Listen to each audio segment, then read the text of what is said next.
Assalamualaikum warahmatullahi wabarakatuh. Halo sahabatku, apa kabar semuanya? Mudah-mudahan kita senantiasa diberikan kesehatan oleh Allah Subhanahu wa Ta'ala. Sahabatku, kembali bertemu dengan channel Media Edukasi dan Dakwah, sebuah channel yang menyajikan tentang tips, trik, tutorial, dan informasi tentang pendidikan. Sahabatku, pada kesempatan kali ini saya ingin mempersembahkan sebuah video dengan judul Cara Mudah Memahami Capaian Pembelajaran di Kurikulum Merdeka. Silakan simak dan tonton video ini, dan jika video ini bermanfaat untuk sahabat sekalian, mohon dukungannya dengan cara menekan tombol subscribe, like, share, dan komen. Baik sahabatku, silakan simak video selanjutnya.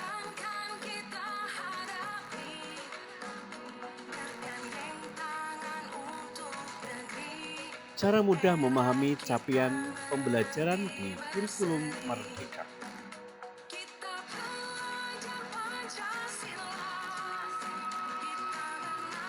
Capaian pembelajaran atau CP adalah kompetensi minimum yang harus dicapai peserta didik untuk setiap mata pelajaran. Capaian pembelajaran dirancang dengan mengacu pada standar kompetensi lulusan atau SKL dan standar isi, sebagaimana kompetensi inti dan kompetensi dasar KI dan KD dalam kurikulum 2013 dirancang.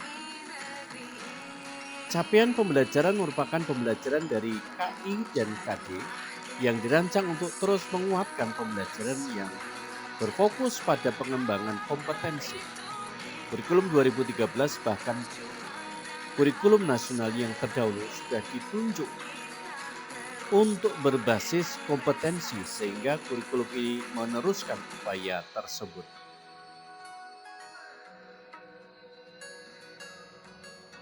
Dalam capaian pembelajaran, strategi yang semakin dikuatkan untuk mencapai tujuan tersebut adalah dengan mengurangi cakupan materi dan perubahan tata cara penyusunan capaian yang menekankan pada fleksibilitas dalam pembelajaran.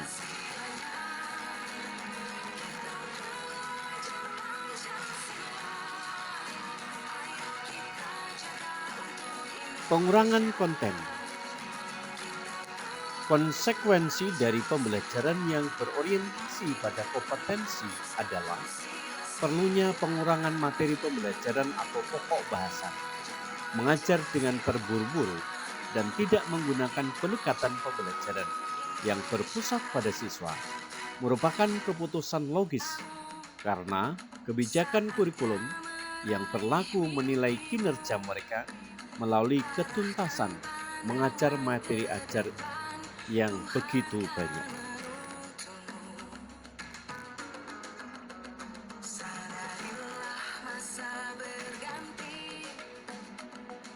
Ketika pembelajaran disampaikan dengan terburu-buru, peserta didik tidak memiliki cukup waktu untuk memahami konsep secara mendalam, yang sebenarnya sangat penting untuk menguatkan fondasi kompetensi mereka. Artinya, padatnya materi pembelajaran bahwa dampak yang panjang dan siswa kehilangan kesempatan untuk mengembangkan kemampuan berpikir yang lebih tinggi. Beberapa contoh konkret penyederhanaan dan penyesuaian kompetensi dan materi ajar dalam capaian pembelajaran di kurikulum Merdeka adalah pengurangan beban beberapa materi dalam capaian pembelajaran, seperti biologi SMA fase F, karena terlalu banyak dan terlalu terperinci untuk jenjang tersebut. Pembelajaran secara konstruktif. Menurut teori belajar konstruktivisme atau constructive learning theory, pengetahuan bukanlah kumpulan atau seperangkat fakta-fakta, konsep, atau kaidah untuk diingat. Memahami dalam konstruktivisme adalah proses mengkonstruksi pengetahuan melalui pengalaman yang nyata. Pemahaman tidak bersifat statis, tetapi berevolusi dan berubah secara konstan sepanjang siswa mengonstruksikan pengalaman-pengalaman baru dan memodifikasi pemahaman sebelumnya. Pemahaman yang bermakna ini membutuhkan proses belajar yang berpusat pada siswa, serta waktu yang lebih panjang daripada pembelajaran yang sekedar menjelajahi siswa dengan informasi-informasi yang kurang bermakna karena sekedar untuk diketahui atau dihafalkan saja. Dengan demikian, sedapat mungkin capaian pembelajaran di kurikulum Merdeka mengutamakan kompetensi yang perlu dicapai tanpa mengikat konteks dan konten pembelajaran.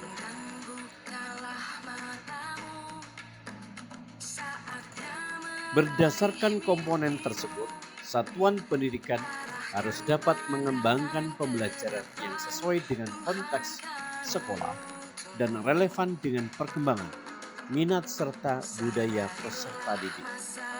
Oleh karena capaian pembelajaran dikembangkan berdasarkan teori konstruktifisme, maka capaian-capaian dalam dokumen perlu dipahami menggunakan kerangka teori yang sama.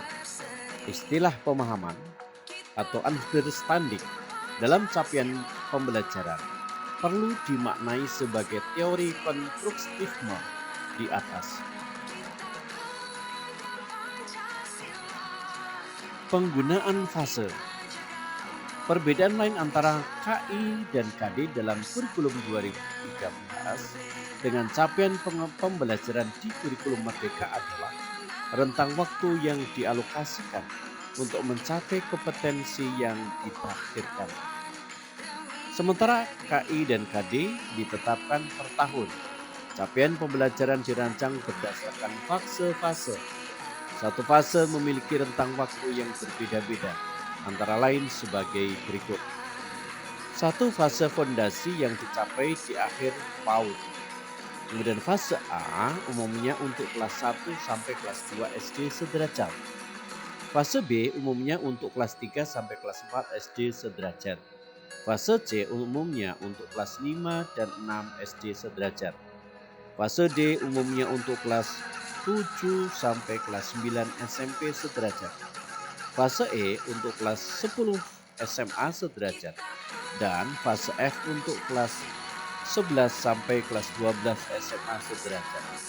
Fase E dan fase F dipisahkan karena mulai dari kelas 11 peserta didik akan menentukan mata pelajaran pilihan sesuai dengan minat dan bakatnya, sehingga struktur kurikulumnya mulai berbeda sejak kelas 11.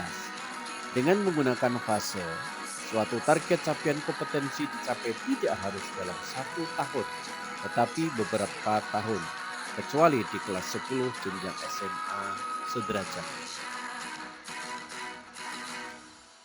Perumusan capaian pembelajaran.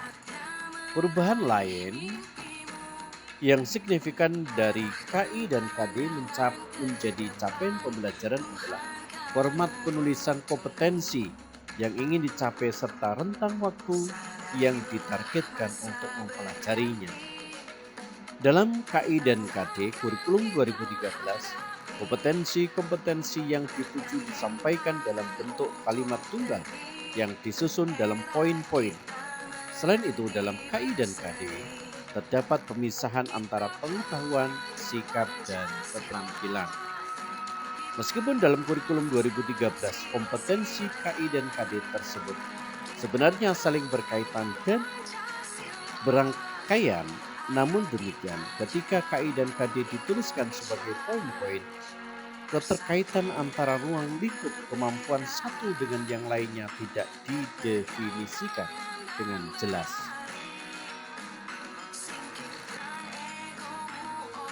Capaian pembelajaran di kurikulum Merdeka ditulis dalam metode yang berbeda, di mana pemahaman sikap atau disposisi terhadap pembelajaran dan pengembangan karakter serta keterampilan yang terobservasi atau terukur ditulis sebagai suatu rangkaian.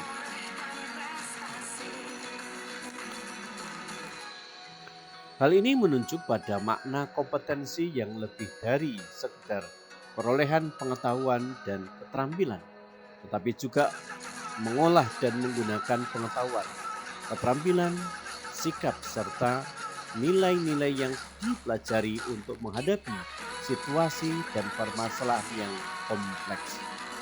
Dalam penulisannya, struktur capaian pembelajaran tidak berdasarkan domain-domain pemahaman, sikap, disposisi, dan keterampilan, melainkan berbasis pada kompetensi dan atau konsep yang esensial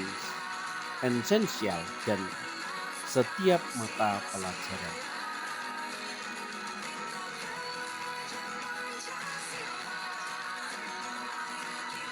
Kompetensi dan konsep tersebut disebut sebagai elemen-elemen yang menjadi ciri khas setiap mata pelajaran.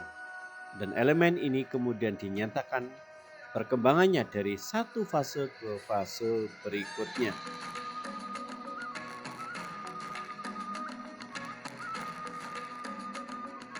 Fleksibilitas pembelajaran.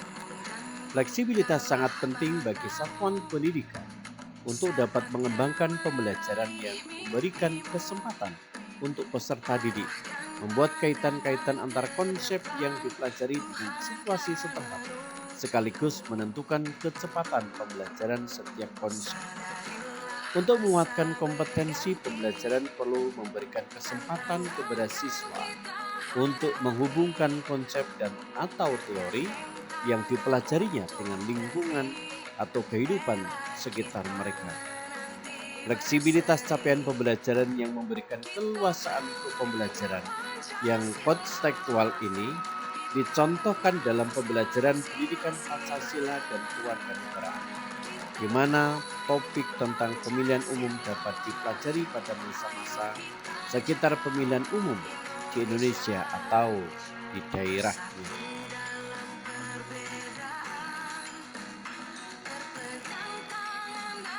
Peningkatan kualitas capaian pembelajaran. Capaian pembelajaran di kurikulum Merdeka dapat dieksplorasi oleh guru dengan menyesuaikan kebutuhan siswa, kearifan lokal serta situasi dan kondisi terkini. Namun demikian, untuk implementasinya diperlukan masa adaptasi, sebab baik bagi guru maupun siswa memiliki tingkat kesiapan yang berbeda-beda. Contohnya, untuk guru yang sebelumnya melakukan pembelajaran dengan kurikulum 2013, di mana kompetensi dicapai tiap tahun perlu beradaptasi dengan capaian pembelajaran pada kurikulum prototipe yang dirancang menjadi tiap fase. Umpan balik ini menjadi landasan untuk memperbaiki strategi implementasi kurikulum di satuan pendidikan.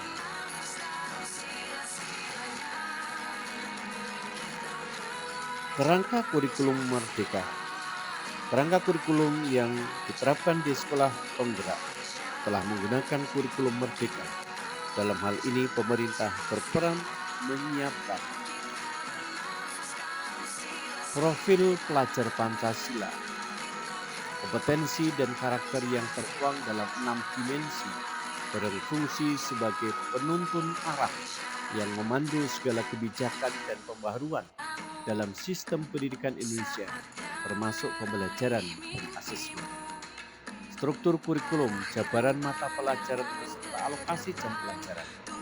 Capaian pembelajaran, kompetensi dan karakter yang dicapai setelah menyelesaikan pembelajaran dalam kurun waktu tertentu. Prinsip pembelajaran dan asesmen berfungsi sebagai nilai-nilai yang mendasari desain pembelajaran di kurikulum Merdeka. Terdapat beberapa komponen di kurikulum ini dalam melaksanakan pembelajaran. Berikut komponen atau alur pembelajaran tersebut. Yang pertama adalah capaian pembelajaran. Capaian pembelajaran di kurikulum Merdeka sebagai pengganti dari KI dan KW pada kurikulum sebelumnya.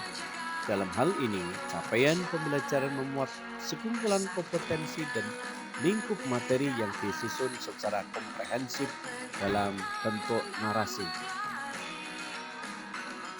2. Tujuan pembelajaran. Tujuan pembelajaran merupakan suatu jabaran kompetensi yang harus dicapai oleh peserta didik. Dalam hal ini, tujuan pembelajaran dapat dilaksanakan dalam satu kegiatan atau lebih. Yang ketiga, alur tujuan pembelajaran. Alur tujuan pembelajaran ini merupakan rangkaian tujuan pembelajaran yang tersusun secara sistematis dan logis, didesain menurut urutan pembelajaran sejak awal hingga akhir suatu fase.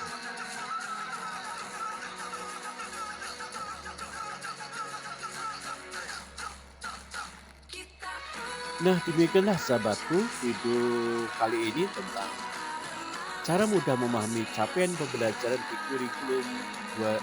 kurikulum Merdeka. Terima kasih sudah menonton video ini, dan jika video ini bermanfaat untuk sahabat sekalian, mohon dukungannya dengan cara menekan tombol subscribe, like, share, dan komen. Terima kasih, sampai bertemu kembali pada video berikutnya. Assalamualaikum warahmatullahi wabarakatuh.